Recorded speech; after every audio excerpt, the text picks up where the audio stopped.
মুর্শিদাবাদে হতে পারেন আপনার 30%, বাকি পশ্চিমবঙ্গে 70% হিন্দু আছে। এখনো বলছি সময় আছে, শুধরে যান, কড়া হাতে দমন করুন এবং যারা দাঙ্গা করছে তাদের বিরুদ্ধে ব্যবস্থা করুন, অ্যারেস্ট করুন।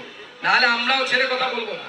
আমরা কোর্টে যাচ্ছি, এনআইএ তদন্ত করাবো এবং যারা যারা এই দাঙ্গায় মদত দিয়েছে, মুর্শিদাবাদের যে মসজিদ থেকে বলা হয়েছে, যে ইমাম ঘোষণা করেছে যে মাঠে নামুন, বিএসএফ গুলি চালিয়েছে, প্রত্যেককে কান ধরে জেলের ভেতরে ঢোকানোর ব্যবস্থা নরেন্দ্র মোদী সরকার করবে, ভারতীয় জনতা পার্টি করবে।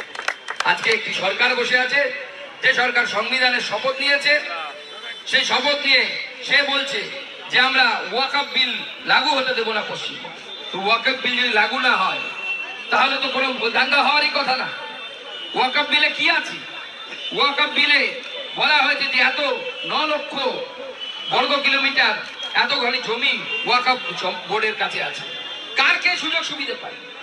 আমরা একটা দেখলাম দৈনিক পত্রিকাতে, পশ্চিমবঙ্গের প্রমুখ পত্রিকা, তাতে লেখা হচ্ছে যে ওয়াকফ সম্পত্তি পশ্চিমবঙ্গের তৃণমূলের নেতারা দখল করেছে, আর 1 নম্বর জায়গায় ববি হাকিমের নাম জলজল করছে। তিনি ওয়াকফের সম্পত্তি দখল করে নিয়ে ভোগ করছে।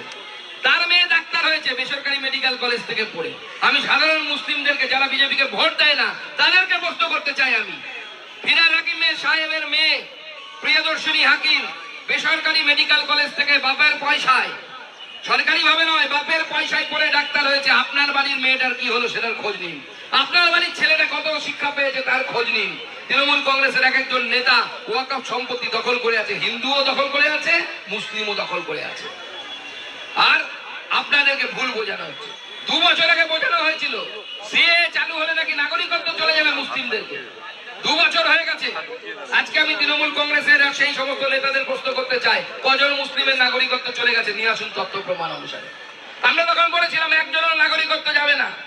আজকে বেশ কিছু মুসলিম লিডারদেরকে দিয়ে উস্কানি দেওয়া হচ্ছে, আপনার মসজিদ দখল করে নেওয়া হবে, আপনার অমুক দখল করে নেওয়া হবে। কিচ্ছু দখল হবে না। কারো ঠেকা পড়েনি দখল করার। আমরা জানি আমরা 50,000 মন্দির গোটা ভারতবর্ষ জুড়ে আমরা হারিয়েছি বিগত 1000 বছরের ইতিহাসে। তবুও হিন্দুরা কোনো লড়াই করেনি।